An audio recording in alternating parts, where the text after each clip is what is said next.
اعوذ باللہ من الشیطان الرجیم بسم اللہ الرحمن الرحیم الصابرین والصادقین والقانتین والمنفقین والمستغفرین بالاسحار شہد اللہ انہ لا الہ الا هو والملائکۃ واولو العلم قائما بالقسط لا الہ الا هو العزیز الحکیم ان الدین عند اللہ الاسلام وما اختلف الذين اوتوا الكتاب الا من بعد ما جاءهم العلم بغيا بينهم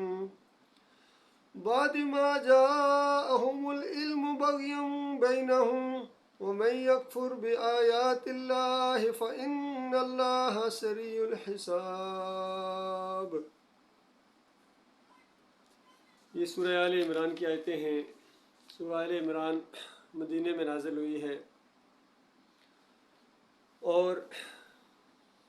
جنگی ماحول بن گیا ہے۔ کفر و شرک کا کلا کما کرنے کے لیے گویا یہ دعوت ہے اپنے آخری مراحل کے اندر قتال کے میدان میں جا پہنچی ہے۔ یہ سنجیدہ مسئلہ ہے، یہ صرف کہنے اور سننے کی باتیں نہیں ہیں بلکہ معاملہ آگے بڑھتا جا رہا ہے۔ ایک تو وہ دور تھا، مکی دور تھا کہ دعوت دینی ہے اور کوئی ریئیکشن نہیں کرنا ہے، اپنے ہاتھوں کو گویا باندھ لینا ہے خود اختیاری طور کے اوپر۔ گالیاں سنو، پتھراؤ برداشت کرو، دیس نکالا دیا جائے تو کمزور ہو، کیا کر سکتے ہو، نکل جاؤ، لیکن بندگی صرف اللہ کی کرنی ہے۔ انی ارضی واسعہ فایہ فاعبدون، مالک نے فرمایا میری زمین وسیع ہے، اگر ایک جگہ میری بندگی کا تمہیں نہیں موقع مل رہا ہے یا نہیں وہ ماحول ہے اور تمہیں غیر اللہ کی بندگی کے اوپر مجبور کیا جا رہا ہے تو چھوڑ دو وہ علاقہ، اور اگر اسی علاقے میں رہے اور میری بندگی کے ساتھ کسی اور کی بندگی کو بھی شامل کیا صرف دنیاوی مفادات کی وجہ سے یا کسی کے ڈر کی وجہ سے یا باپ دادا کے رسم و رواج کی وجہ سے یا اپنے علاقے سے گھر بار کی محبت کی وجہ سے، رشتہ داروں کی وجہ سے، تو بہرحال آنا تو میرے پاس ہی ہے، میں سارا حساب چکتا کروں گا۔ تو یہاں اللہ تعالیٰ نے اسی بات کو ذرا مختلف انداز سے بیان کیا ہے۔ فرمایا لوگوں کے لیے مرغوبات نفس چیزیں، یعنی وہ چیزیں جو دل کو کھینچتی ہیں، اور آج ساری دوڑ دھوپ جو انسانوں کی لگی ہوئی ہے وہ انہی کے گرد گھومتی ہے۔ آپ دیکھیں گے کس طرح اللہ تعالیٰ نے گویا انسانوں کا وہ خالق ہے، ہماری نفسیات کا مالک ہے، خالق ہے، گویا نبضوں کے اوپر ہاتھ رکھ دیا ہے کہ یہ جو تم اللہ کے دین کی طرف نہیں آ رہے ہو یہی پرابلم ہے، اور یہ جو تمہارے عذر ہیں یہ کل اللہ کے ہاں چلنے والے نہیں ہیں۔ بتایا لوگوں کے لیے مرغوبات نفس، عورتیں، اولاد، سونے چاندی کے ڈھیر، چیدہ گھوڑے، مویشی اور زرعی زمینیں بڑی خوش نما بنا دی گئی ہیں۔ ان کے اندر جو اٹریکشن محسوس ہوتی ہے یہ اللہ نے خود رکھی ہے،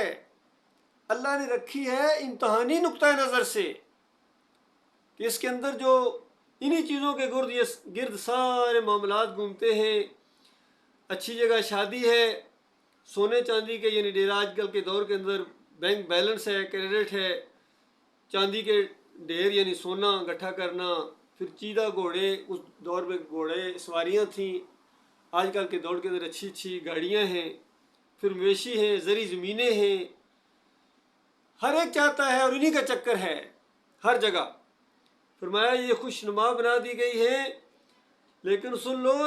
یہ سب کچھ دنیا کے چند روزہ فائدہ کے سامان ہے، یہ چند روزہ ہے، یہ امتحانی نقطہ نظر سے ہے، اور اسی میں تمہارا امتحان ہے۔ تمہاری اولاد، تمہارے گھر بار، تمہارے رشتہ دار، تمہارے یہ بینک بیلنس، یہ ساری چیزیں یہ عارضی ہے، امتحانی نقطہ نظر سے ہے، اور حقیقت میں جو بہتر ٹھکانہ ہے وہ تو اللہ کے پاس ہے۔ فرمایا کہو ان کو کیا میں تمہیں بتاؤں کہ ان سے زیادہ اچھی چیز کیا ہے؟ یعنی ان چیزوں کو تو پہچان گئے ہو، یہ چونکہ نقد مل رہی ہیں، کیش مل رہی ہیں، نظر آ رہی ہیں، تو اب اس سے بھی اچھی ایک چیز موجود ہے، لیکن ابھی چونکہ اسی کا امتحان ہے، بالغیب کا امتحان ہے، وہ نظر نہیں آ رہی ہے۔ جس طرح عام طور پر کہا جاتا ہے بھائی یہ کیش اتنے کا ہے اور اگر تم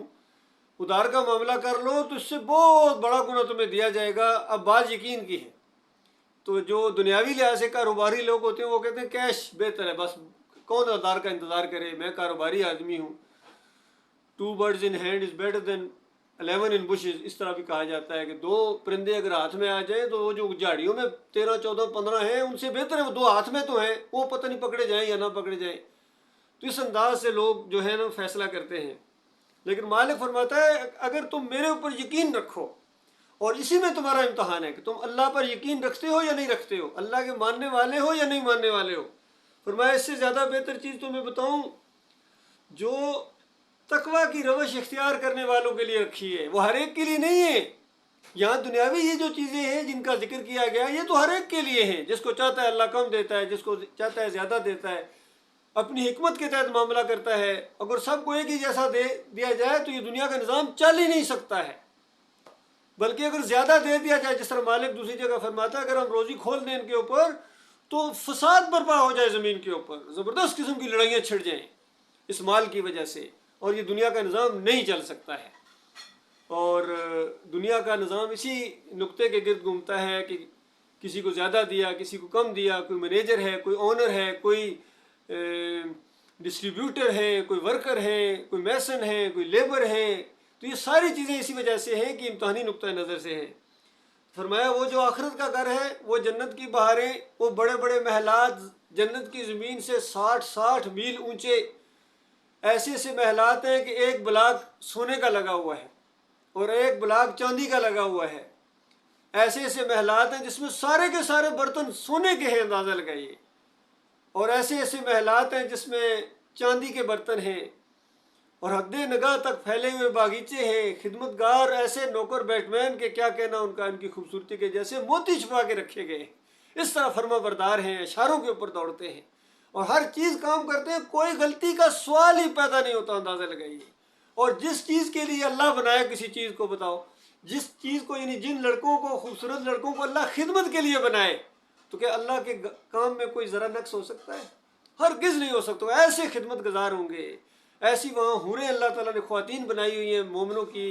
دل لبانے کے لیے، ان کو خوش کرنے کے لیے، ان کی آنکھوں کی ٹھنڈک کے لیے ایسی ایسی نعمتیں تیار کی ہوئی کہ مالک فرماتا ہے کوئی جان نہیں جانتی، کوئی نہیں جانتا ہے مالک نے اپنے مومن بندوں کے لیے کیا کچھ تیار کر کے رکھا ہوا ہے. اور جو قرآن میں نازل ہو گیا یا حدیث کے ذریعے نبی علیہ السلام نے کچھ تشریح کر دی، یہ اس کے علاوہ ہے. یہ جو بات پتہ چل گئی یہ تو پتہ چل گئی، لیکن وہ جو کچھ اللہ نے تیار کر کے رکھا ہوا ہے وہ کوئی جان نہیں جانتی، کوئی نفس نہیں جانتا. مالک فرماتا ہے یہ ان کے لیے ہے، یہ ہر ایک کے لیے نہیں ہے، یہ ان کے لیے ہے. پہلی بات ایمان لائیں. سورۃ العصر کے اندر تقویٰ کی تھوڑی سی تشریح کی گئی ہے. ایمان خالص ہے، اور پھر عمل صالح ہے، پھر وتواصوا بالحق ہے، پھر اس کے اوپر جم جانا ہے. یہ 4 چیزیں اکٹھی ہوں گی تب تقویٰ کے آپ راستے پر چلے ہیں. اگر اس میں سے ایمان خالص نہیں ہے تو تقویٰ تو ممکن ہی نہیں ہے.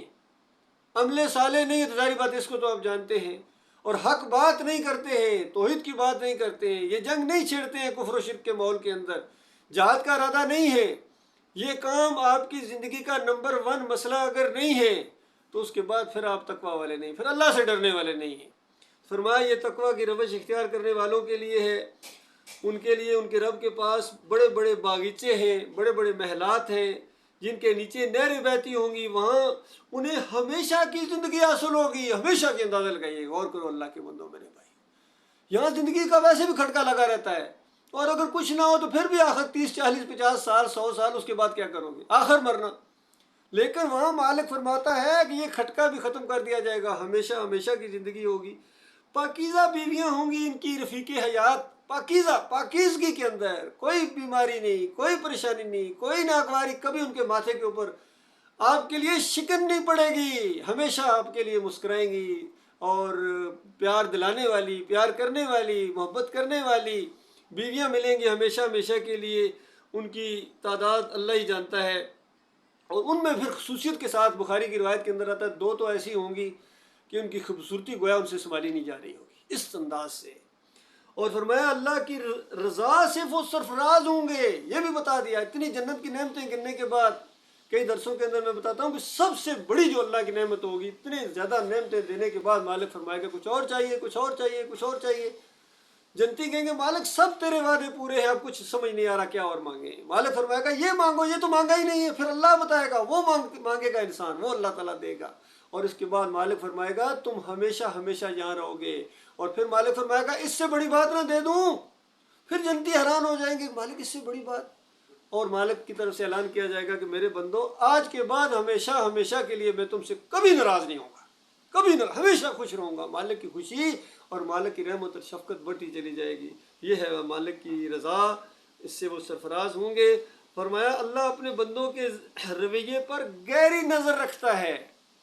وہ بھولیں گے آپ کو، ہر لمحے آپ کے اوپر اس کی نظر ہے، آپ کی نیتیں، آپ کے ارادے،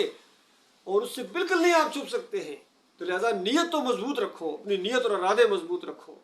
تو اللہ سے ہر وقت ڈرنا ہے، خلوت میں بھی اللہ سے ڈرنا ہے، اور ہر کام جو کرو خالص اللہ کی رضا کے لیے ہو۔ کوئی دنیاوی معاملات نہیں ہونا چاہیے، فلاں خوش ہو جائے گا، فلاں میرے کام آ جائے گا، یہ ہو جائے گا، یا تاریخ میں میرا کچھ نام ہو جائے گا، لوگ بڑھیں گے بڑا علم والا، بڑا مجاز ٹائپ آدمی۔ اگر اس طرح کی باتیں آپ کے ذہن میں، بڑا سخی ہے جی، بڑا مجاہد ہے جی، اگر اس طرح کے ذہن میں باتیں آنا شروع ہو گئی تو یہ بربادی ہے۔ فرمایا مالک اپنے بندوں کے رویے کے اوپر، ان کے اعمال کے اوپر بڑی گہری نظر رکھے ہوئے ہے۔ یہ وہ لوگ ہیں جو کہتے ہیں، اب ان لوگوں کی آگے اللہ نے صفات بیان کی ہیں۔ دیکھو مالک کی کیا شان ہے، کس طرح ابھارتا ہے مالک اپنے بندوں کو کہ یہ راستہ اختیار کرو، یہ طریقہ ہے جنت کا۔ شوق اپنی جگہ، صرف شوق سے کچھ نہیں ہوتا، یاد رکھیے، دعاؤں سے بھی کچھ نہیں ہوتا اس انداز سے، لیکن عملی سٹیپ اٹھانا پڑے گا۔ پھر دعائیں بھی ہیں، پھر شوق بھی ہے، پھر مالک شوق میں بھی اضافہ کرے گا، پھر مالک دعائیں بھی قبول کرے گا۔ یہ صفات اپنے اندر کوشش کرو، اس لائن کو، یہ گائیڈ لائن اللہ تعالیٰ نے دی ہے کہ یہ انداز اختیار کرو۔ شوق یہی ہونا چاہیے، کوشش یہی ہونا چاہیے۔ یہ وہ لوگ ہیں جن کی پہلی صفت یہ ہے کہ وہ ہمیشہ اپنے مالک اور خالق سے درگزر کی درخواستیں کرتے رہتے ہیں۔ یہ نہیں ہے کہ ان کے سے کوئی گناہ ہوتا ہی نہیں ہے، گناہ ہو جاتے ہیں، گناہ ہوئے ہیں، اور مالک سے بخشش اور رحمت اور خطاؤں سے درگزر کی درخواست کرتے رہتے ہیں ہر وقت۔ یہ ان کی پہلی صفت ہے۔ اور کہتے ہیں مالک ہمیں آتش دوزخ سے بچا لینا، میرے پیارے مالک، رحم دل مالک، ہم سے غلطیاں ہوئی ہیں مالک، ہمیں دوزخ کے عذاب سے بچا لینا۔ اور پھر فرمایا یہ وہ لوگ ہیں جو صبر کرنے والے ہیں، صبر کرنے والے۔ صبر مومن کا بہت بڑا ہتھیار ہے، اور ایک حدیث کے اندر آتا ہے کہ صبر سے زیادہ کوئی اللہ کی طرف سے کسی بندے کو تحفہ نہیں دیا گیا، کوئی نعمت نہیں دی گئی۔ صبر جس کے اندر آ گیا یہ تحفہ ہے، اور جو بے صبرے ہیں وہ اس نعمت سے محروم ہیں۔ اور سب سے بڑا صبر یہ ہے گناہوں سے بچنا۔ عام طور پر ہمارے ذہنوں میں آتا ہے صبر کا مطلب مشکل مصیبت آ گئی صبر کرو جی، یہ صبر کا بہت لوور لیول ہے۔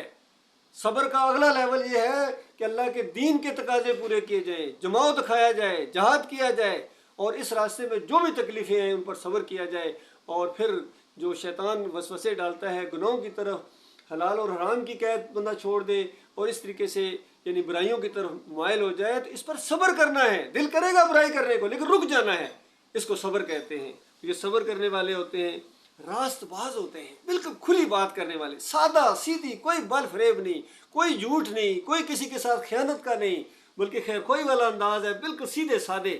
پھر فرما بردار، اپنے مالک اور خالق کے فرما بردار ہوتے ہیں، دانستہ یا جم جانے والے نہیں ہوتے ہیں گناہوں کے اوپر، نہیں، اپنے مالک کی فرما برداری اختیار کر رہی ہیں بڑی خوشی کے ساتھ کہ یہ ہماری عزت ہے۔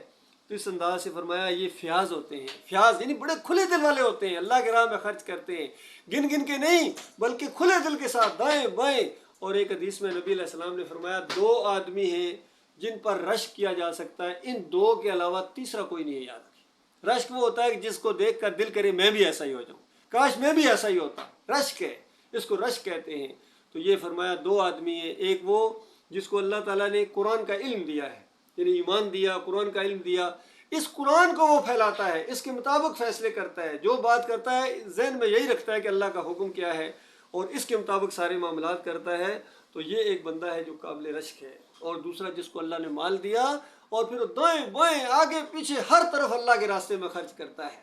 تو یہ دو آدمی قابل رشک ہیں، یہ فیاض قسم کے لوگ ہوتے ہیں، کھلے دل والے ہوتے ہیں۔ اور پھر ایک آخری صفت ان کی یہ بتائی کہ یہ رات کی آخری گھڑیوں میں اللہ سے مغفرت کی دعائیں مانگا کرتے ہیں، یعنی یہ تہجد گزار ہوتے ہیں۔ یہ بہت ہی زبردست وقت ہوتا ہے اللہ کے بندوں، میرے بھائیوں۔ اور حدیث میں آتا ہے مالک اپنی شان کے مطابق آسمان دنیا پر یعنی تشریف لاتے یہ اپنی یہ متشابہات میں سے ہم نہیں سمجھ سکتے اللہ آسمانی دنیا پر کس طرح آتا ہے، کیا معاملہ ہے، اس کی رحمت اور شفقت اور خصوصی توجہ ہوتی ہے دنیا والوں انسانوں کی طرف، اور مالک کی طرف سے اعلان کیا جا رہا ہوتا ہے کوئی گناہ گار اس کو میں معاف کروں، ہے کوئی سوال کرنے والا میں اس کو دوں، ہے کوئی مغفرت طلب کرنے والا میں اس کو معاف کر دوں۔ بتاؤ، اللہ کی طرف سے یہ اعلان کیا جا رہا ہوتا ہے، اور کس قدر بدبختی ہے کہ اس وقت انسان خراٹے لے رہا ہو، سو رہا ہو۔ تو بہرحال خوش قسمتی ہے جن کے حصے میں یہ نعمت ہے، بہت بڑی نعمت ہے۔ دعاؤں کی قبولیت کا وقت ہوتا ہے، مالک کے ساتھ سرگوشی اور گویا بات چیت کا وقت ہوتا ہے، یہ بہت ہی قیمتی وقت ہے۔ یہ مومنوں کی ایک خاص صفت بیان کی گئی ہے۔ تو اس کے بعد یہ باتیں بیان کرنے کے بعد یاد دہانی کرائی گی کہ یہ ساری باتیں تب تمہیں فائدہ دیں گی کہ اس ایمان اور عقیدے کی بات کے اندر اس کو ہلکا نہ لینا، کیونکہ اگر ایمان اور عقیدے کے اندر خرابی آ گئی تو یہ تو آپ کی ساری محنت ضائع ہو جائے گی، آپ کی فیاضیاں، آپ کے جہاد، آپ کے عمرے، آپ کے حج، آپ کی صلات، آپ کی خدمت، جو والدین کی خدمت، پڑوسیوں کا خیال رکھنا، اخلاق آپ کا سب برباد ہو جائے گا اگر ایمان اور عقیدے کے اندر آپ کی خرابی آ گئی بال برابر بھی۔ اور یہ ایسی گواہی ہے، مالک فرماتا ہے خود اللہ نے اس بات کی گواہی دی ہے۔ بتاؤ میرے بھائیو، اللہ سے بڑی گواہی کس کی ہو سکتی ہے؟ بہت بڑی گواہی ہے کہ اس کے سوا کوئی الہ نہیں ہے، اور فرشتوں نے بھی اس بات کی گواہی دی ہے۔ کتنے فرشتے ہیں، سب اس بات کی گواہی دینے والے ہیں، اور جتنے اہل علم ہیں، یعنی جو علم رکھنے والے ہیں، جو انصاف کے اوپر قائم ہیں، جو ناانصافی اور یعنی ظلم اور زیادتی کا فیصلہ نہیں کرتے، ان کی بات نہیں ہے۔ جو انصاف کے اوپر قائم ہے، پوری طرح ایمان اور عقیدے کے اوپر علماء جو قائم ہیں، انہوں نے بھی اس بات کی گواہی دی ہے کہ اس زبردست حکیم کے سوا فی الواقع کوئی الہ نہیں ہے، کوئی الہ نہیں ہے۔ یہ گواہی آئی ہے۔ مجھے ابھی تک یاد ہے وہاں کراچی میں جب یہ محمد حنیف صاحب تفسیر لکھ رہے تھے دعوت القرآن، اور اس آیت کی جب تفسیر انہوں نے لکھی، اور 3-4 آدمی تھے جس کو وہ دیتے تھے، اپنی طور پر پروف ریڈنگ کرتے تھے، اور پھر وہ دوبارہ اس کو سیٹ کر کے سارا معاملہ۔ تو اس آیت کی کہ اللہ نے گواہی دی، فرشتوں نے گواہی دی، اور سارے اہل علم نے گواہی دی، اس کی جو تشریح انہوں نے 3-4 لائنوں میں کی تھی تو مجھے بڑی عجیب لگی، اور میں نے حنیف صاحب کو کہا کہ اس آیت کا حق ادا نہیں ہوا ہے، یہ بڑی مرکزی آیت ہے الہ کے اوپر، اس کی تو ذرا کھل کے تشریح ہونی چاہیے تھی۔ اور پھر انہوں نے ایک پیج کے اوپر اس کی اور واقعی بڑی اچھی کی۔ دوبارہ پھر میں نے کہا کہ اب بالکل صحیح ہے۔ لیکن بعد میں جب ان کے عقیدے کے اندر خرابی آئی، اور جب انہوں نے یہ کہنا شروع کر دیا کہ ہاں بھائی نام کسی کا نہیں لینا ہے، بس عقیدے کی خرابی بیان کرنی ہے، نام نہیں لینا ہے، نام لینے سے پریشانی ہو جائے گی، تو اس وقت جب میں نے ان کو تھوڑا سا احساس دلایا تو اس وقت انہوں نے اس آیت کی تشریح حوالہ مجھے بھیجا کہ دیکھو الہ کے معاملے میں، رد طاغوت کے معاملے میں ہم کتنے سخت ہیں، تو دیکھو اس آیت کو، اس کی تشریح پڑھو، میری تفسیر پڑھو۔ تو میں نے اس وقت انہوں کو کہا، میں کہا حنیف صاحب جو آپ مجھے کہہ رہے ہیں اس کو پڑھو، آپ بھول گئے ہیں، آپ نے 3 لائنوں میں اس کی تھی، میرے کہنے کے اوپر آپ نے 1 پیج کی ہے، اور اس کا سارا معاملہ آپ مجھے یہ بتا رہے ہو کہ یہ پڑھو۔ تو اللہ کے بندو یہ ہوتا ہے جب انسان اپنے ہی چیزوں کے اوپر بھول جائے تو اس کے بعد پھر اس کے اندر یہ بربادی آتی ہے، پھر ان کے اندر سجدہ تعظیمی کا شرک بھی آئے گا۔ اور جلد 2 کے اندر انہوں نے اس کا اظہار بھی کر دیا، عقیدے کی خرابی انہوں نے سورہ یوسف 100 نمبر آیت کے اندر عقیدے کی خرابی کر دی کہ سارا خاندان کہتے ہیں یوسف علیہ السلام کے سامنے سجدہ ریز ہو گیا، یہ بربادی آئی ہے۔ حالانکہ صحیح تشریح بھی موجود تھی، سارا خاندان اللہ کے سامنے سجدہ ریز ہوا تھا ان رحمتوں اور برکتوں کی وجہ سے جو اس خاندان کے اوپر اللہ تعالیٰ نے کی۔ اور محمود الحسن صاحب تفسیر شبیر احمد عثمانی کے اندر لکھتے ہیں کہ اللہ کے بندوں کو، مقبول بندوں کو پکارنا یہ اللہ ہی کو پکارنا ہے۔ بتاؤ اللہ کے بندوں، سارا معاملہ توحید کا ختم ہو گیا۔ اور اشرف علی تھانوی صاحب لکھتے ہیں کہ سورہ زمر میں آیا ہے اللہ کے بندوں کو نبی کا بندہ کہا جا سکتا ہے۔ بتاؤ کیا پیچھے رہ گیا جب علماء یہ تعلیم دے رہے ہیں اللہ کے بندوں عوام کہاں جائے؟ یہ کہنے کا مقصد ہے کہ یہ الہ کے اندر پریشانی آئی ہے ان کی، باقی نمازیں پڑھنے والی یہ قوم ہے، کوئی دنیا کے اوپر آج ایسی قوم نہیں ہے جو اتنی نمازیں پڑھنے والی ہو جو یہ مسلمان پڑھتے ہیں۔ یہ جا کے باجماعت نماز کا اہتمام کرتے ہیں، مسجد میں جاتے ہیں، سارا کرتے ہیں، عمرہ یہ کرتے ہیں، حج یہ کرتے ہیں، روزے یہ رکھتے ہیں، فنڈز یہ دیتے ہیں رفائی کاموں میں اللہ کے بندوں۔ لیکن پوری دنیا میں اگر تخت بچھے ہوئے تو انہی کی لاشوں کے اوپر انہی کی بے آبروئی کی جا رہی ہے، انہی کی مائیں اور بہنیں چیخ رہی ہیں، اور ان کے اندر وہ چیز نہیں پیدا ہو رہی ہے، چونکہ عقیدے کے اندر خرابی ہے، ان کی علماء نے ان کو شرک کی گولی دی ہے، اور علماء نے دین کو بزنس بنایا ہے، نماز پڑھانے کے پیسے لیتے ہیں، اذان دینے کے پیسے لیتے ہیں، پھر بھی یہ پیچھے انہی کے پیچھے چلتے ہیں اور کہتے ہیں ہم دین کے اوپر ہم مسلمان ہیں، یہ مرنے کے ساتھ تمہیں پتہ چلے گا تمہاری کتنی مسلمانی ہے۔ مالک فرماتا ہے والذین کفروا اولیاءہم الطاغوت، جو ان طاغوتوں کو اپنا امام بنائے، اپنا امیر جماعت بنائے، لیڈر بنائے، ان کے پیچھے چلے، ان کو رحمت اللہ علیہ کے ہے جن کی کتابوں سے یہ شرک واضح ہو چکا ہے۔ تو مالک فرماتا ہے ایک کافر یہ کام کر سکتا ہے، کوئی مومن یہ کام نہیں کر سکتا ہے، مشرک کر سکتا ہے یہ کام، انہی کو اپنا امام بنائے، لیڈر بنائے، اور پھر سن لو اپنے کانوں سے جہاں جہاں تک یہ آواز پہنچے۔ مالک فرماتا ہے کہ اولئک اصحاب النار ہم فیہا خالدون، یہ پیچھے چلنے والوں پر فتویٰ لگایا اللہ تعالیٰ نے، وہ تو ہیں ہی طاغوت ہو، یہ مولوی ہوں، یہ پیر ہوں، یہ دین فروش ہوں، وہ تو ہیں ہی اللہ کے دین کے روکنے والے، یہ پیچھے چلنے والوں کو، ان مقتدیوں کو، ان ورکروں کو، ان مریدوں کو، ان مقلدین کے اوپر اللہ تعالیٰ نے فتویٰ لگایا کہ یہ کافر لوگ ہیں، ہمیشہ آگ کے اندر رہیں گے، اور پھر وہاں ان کی جنگ چھڑ جائے گی، لعنت بھیجیں گے ایک دوسرے کے اوپر۔ آج جو صحیح سادہ اور ان کے سامنے سچی بات کہی جا رہی ہے، آج ان کی سمجھ میں نہیں آ رہی ہے۔ موت کے فرشتے کی ایک جھلک دیکھ کے آخری جو بات ابھی روح نکلنے سے پہلے کہتا ہے یہ مرنے والا کہ آج میں سب کو چھوڑتا ہوں، آج میں اللہ واحد کے اوپر ایمان لایا ہوں، سب کو چھوڑتا ہوں۔ پہلے تو کہتا ہے سب کو چھوڑ دوں، یہ آج ویسے کرتا ہے، اور فرشتے کی ایک جھلک دیکھنے کے ساتھ ہی کہتا ہے آج میں سب کو چھوڑتا ہوں اور آج میں اکیلے اللہ کے اوپر ایمان لایا ہوں۔ اس وقت کہا جاتا ہے کہ اب بات ختم ہو گئی، وقت ختم ہو گیا، لمحے ختم ہو گئے، بس اب تو ذلت کے عذاب کی طرف چل۔ پھر چیختا ہے، چلاتا ہے، رب ارجعون رب ارجعون رب ارجعون، یا اللہ مجھے واپس بھیج دے، مجھے واپس بھیج دے دنیا میں، جس کو اب میں بھی بات سمجھ میں آ گئی ہے۔ اور پھر فرشتوں کی ڈانٹ سنتا ہے، کلا ہرگز نہیں، اس طرح چیخ کے، یہ عربی کا ایک انداز ہے، میں آپ کو سمجھانے کے لیے بات، فرشتے کہتے ہیں کلا ہرگز نہیں، انہا کلمۃ وہو قائلھا ومن ورائہم برزخ الی یوم یبعثون، ہرگز تمہاری یہ بات نہیں مانی جائے گی۔ اب تو ایک بیریئر ہو چکا ہے، ایک برزخ قائل ہو گئی ہے تمہارے اور تم اس دنیا کے درمیان جہاں کو تم چھوڑ کے آ گئے ہو، تمہارا امتحان ختم ہو گیا ہے، اب تم کافر مشرک کی حیثیت سے جا رہے ہو، چلو ان جہنم کے شعلوں کے اندر، اغرقوا فادخلوا نارا، ادھر غرق ہوتے ہیں، جان نکلتی ہے، چاہے جس طرح بھی جان نکلے، اور ادھر آگ کے اندر چلے جاتے ہیں۔ یہ قرآن کی بات ہے، اور حدیث اس کی تشریح کرتی ہے، نبی علیہ السلام فرماتے ہیں ممات یشرک باللہ شیء دخل النار، جس کی موت آتی ہے اور اس نے شیء کی بھی بات ہو رہی ہے، شیء بالکل معمولی شرک اس نے کیا ہے، اس کے دماغ میں اگر شرک ہے اللہ کے علاوہ کسی اور کی طرف ہو، کسی کو داتا، کسی کو دستگیر، یا اللہ کے دین بگاڑنے والوں کے دل میں بال برابر بھی نرمی ہے، معلوم، ہاں جب تک بات معلوم نہیں تھی وہ بات اور ہے، یاد رکھیے اللہ تعالیٰ اتنا ہی معاملہ رکھتا ہے جتنا علم ہے۔ اب مسئلہ یہ ہوگا، بات اٹھی ہوئی ہے، یہ طاغوت تھے، انہوں نے یہ راستہ دکھایا، انہوں نے یہ روح واپس کرنے کا عقیدہ کیا، انہوں نے واسطے وسیلے، انہوں نے یہ رکوع اور سجدے ثابت کیے ہیں، انسانوں کو انسانوں کے سامنے جھکایا ہے، قبروں کے سامنے، مورتیوں کے سامنے جھکایا ہے انہوں نے، تو اس کے بعد بات معلوم ہونے کے بعد پھر بھی آنکھیں انسان بند کر لے تو یہ ایمان نہیں ہوتا ہے، یہ خاص کفر و شرک ہوتا ہے۔ جس انداز سے مالک نے کھول کھول کے یہ بات بتائی ہے کہ دیکھو یہ دین اسلام ہے، دین اسلام یہ ہے کہ ایک عرش والے کی بندگی کرنی ہے، بس اس کے علاوہ کسی اور کو نہ پکارے ہیں، نہ بھروسہ ہے، نہ توکل ہے، اور باقی سب کو جو ہے یعنی انکار کرنا ہے، جتنے یہ داتا دستگیر مشکل کشا بنائے گئے ہیں ان کا انکار کرنا ہے، یہی دین ہے، یہی دین اللہ کے ہاں قابل قبول ہے۔ اس میں نہ کسی کی رشتہ داری کا خیال رکھا جائے گا کہ یہ فلاں کے بیٹے ہیں جی، یا فلاں کی بیوی ہیں جی، یا فلاں کے دوست رہے ہیں، گٹھے رہے ہیں، یہ چیزیں نہیں دیکھی جائیں گی، ایمان اپنا اپنا اللہ کے بندو۔ اس سے بڑی بات کیا ہے کہ آخری نبی محمد صلی اللہ علیہ وسلم نام لے لے کے، اپنی پھوپھی کا نام لے کے، بیٹی کا نام لے کے، رشتہ داروں کا نام لے کے، قبیلے کا نام لے کے کہتے ہیں دیکھو کل میں تمہیں نہیں بچا سکوں گا،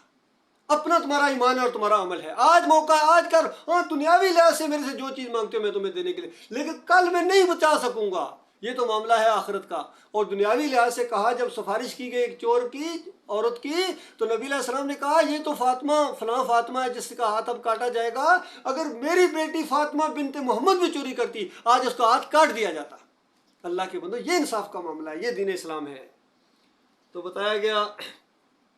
کہ اس دین سے ہٹ کر جو بھی طریقہ اختیار کرے گا، کوئی مسلک نہیں چلے گا اللہ کے یہاں، یاد رکھیے، کوئی دین، نہ یہودیت چلے گی، نہ نصرانیت چلے گی، نہ کوئی اور، یہ جس طرح آج مسلمانوں کے اندر فرقے ہیں، کوئی بریلوی ہے، کوئی دیوبندی ہے، کوئی اہل حدیث ہے، سلفی ہے، نہیں چلیں گے وہاں، مارے جاؤ گے، ان کے پیچھے چلو گے تو انہی کے ساتھ ہمیشہ کی آگ میں رہنا پڑے گا۔ فرمایا کہ اس سے جو ہٹ کر چلنا چاہے گا ان لوگوں نے جو بھی طریقے اختیار کیے ہیں اور جنہوں نے جن کو کتاب بھی دی گئی تھی وہ بھی اس سے ہٹے ہیں، ان کے طرز عمل کی وجہ سے اس کے سوا نہ تھی کہ انہوں نے علم آنے کے بعد آپس میں ایک دوسرے سے زیادتی کرنے کے بعد یہ معاملات کیے ہیں۔ یہ کیوں؟ علم آنے کے بعد، علم آ گیا تھا، یہ نہیں کہ پتہ ہی نہیں چلا تھا، سمجھ ہی کو نہیں آ رہی تھی، نہ جی علم آیا تھا، ان کے کانوں نے سنا تھا اس ایمان عقیدے کو اور توحید کی باتوں کو سب کھول کھول کر بیان کیا گیا تھا کہ انبیاء سارے دین توحید کے ماننے والے تھے، ایمان والے تھے، وہ نمازیں پڑھنے والے، تم بھی نمازیں، رکوع اور سجدے کرنے والے، اللہ کو ان کے پیچھے چلو، ان کے راستے پر، ان کو پوجنا پکانا نہیں ہے، وہ اللہ کو سجدے کرتے تھے، اللہ کو رکوع کرتے تھے، اللہ کو پکارتے تھے۔ تو یہ علم آ گیا تھا، اس کے بعد انہوں نے آپس میں ضد کی وجہ سے زیادتیاں کی ہیں ایک دوسرے کے ساتھ اور انہوں نے یہ راستے اختیار کیے ہیں۔ فرمایا جو کوئی اللہ کے احکام اور ہدایت کی اطاعت سے انکار کرے اللہ کو اس سے حساب لیتے کچھ دیر نہیں لگتی۔ اب اگر اے نبی یہ لوگ تم سے جھگڑا کریں تو ان سے کہو میں نے اور میرے پیرووں نے اللہ کے آگے سر تسلیم خم کر دیا ہے، بس یہ ان کو بات بتا دو کہ آپ تک بات پہنچا دی گئی ہے، اب اگر نہیں مانتے نہ مانو، لیکن سن لو ہم نے اپنا راستہ بالکل صاف کر دیا ہے، بالکل ہم سیدھے جا رہے ہیں، ہم اپنے مالک کے فرما بردار ہیں، اس کا کھاتے ہیں، اسی کے گن گاتے ہیں، اس کے دوستوں کے ساتھ ہماری دوستیاں ہیں اور اس کے دشمنوں کے ساتھ ہماری دشمنی ہے۔ جو مالک کا فرما بردار ہے وہ سر کا تاج ہے، وہ سواری کرے ہم رکاب تھامیں، لیکن جو ہمارے مالک کی بندگی اور ہمارے مالک کی کتاب کو جھٹلا کے کہتا ہے میری بات مانو، میرے پیر کی بات مانو، میرے امیر کی بات مانو، تو اس کے ساتھ ہماری دشمنی ہے، اس کو ہم نے بالکل کوئی اہمیت ہی نہیں ہے، وہ امام تو کیا وہ مقتدی بننے کے لائق نہیں ہے۔ آج ان کو امام مانتے ہیں اور کافروں مشرکوں بے ایمانوں کو۔ اللہ کے بندو غور و فکر کرو، آج جو امت مسلمہ پوری دنیا میں درگت اس کی بنی ہے اسی شرک کی وجہ سے، ہر برائی اسی سے نکلتی ہے، جس برائیوں کا رونا روتے ہو کہ یہ جنہیں کرپشن ہے جی، یہ جی فحاشی ہے جی، یہ سود چل رہا ہے جی، یہ وعدہ خلافیاں ہیں جی، یہ شرک کی بیٹے اور بیٹیاں ہیں، شرک کی شجر خبیثہ کو پانی دیتے ہیں جڑوں کے اندر اور اس کے اوپر جو پھل نکلتا ہے اس کو کہتے ہیں یہ کیوں نکل آیا۔ تو یہ معاملہ ہے اللہ کے بندو، یہ ایمان اگر ایک دفعہ ٹھیک ہو جائے، ایک دفعہ اللہ کا ڈر پیدا ہو جائے انسان کے دل کے اندر، اللہ کی رضا اور پھر جنتوں کا شوق اور حوروں کا شوق دل کے اندر پیدا ہو جائے، پھر ساری مشکلات اس راستے میں جو ہے آسان ہو جاتی ہیں اور بڑی سے بڑی مشکل بھی پھر عارضی لگتی ہے کہ یہ اللہ کی طرف سے ایک امتحان کی وجہ۔ اسی لیے جب مومن کو جب کوئی مشکل مصیبت آتی ہے چاہے چھوٹی چاہے بڑی، وہ کہتا ہے انا للہ و انا الیہ راجعون، یہ معاملہ اللہ کا ہے، اور پھر اس کے بعد وہ اپنی جان اور مال کا سودا جب کر لیتے ہیں پھر ان کو کوئی پریشانی نہیں ہوتی ہے کہ اس جان کے اوپر کیا بیت رہی ہے، یہ جنت کے بدلے بیچی جا چکی ہے، یہ بکی ہوئی چیز ہے۔ اللہ تعالیٰ یہ ایمان ہمارے اندر پیدا کرے، اور یہ پورا ایک نقشہ موجود ہے قرآن کے اندر، حدیث کے اندر، صحابہ اکرام کی زندگیاں ہیں، لیکن اس کے اوپر چلنے کے لیے آج مسلمان یہ تیار نہیں ہے۔ اسی وجہ سے جس وجہ سے پچھلی قوموں کے اوپر عذاب آئے ہیں اسی کلیے کے تحت ان کے اوپر اللہ کے عذاب آ رہے ہیں، چاہے کشمیر ہو، فلسطین ہو، انڈیا ہو، خود پاکستان ہو، یا جہاں جہاں بھی یہ معاملات ہو رہے ہیں اسی شرک کی وجہ سے، اللہ کے ساتھ غدر اور غداری، کلمے کے انکار کی وجہ سے۔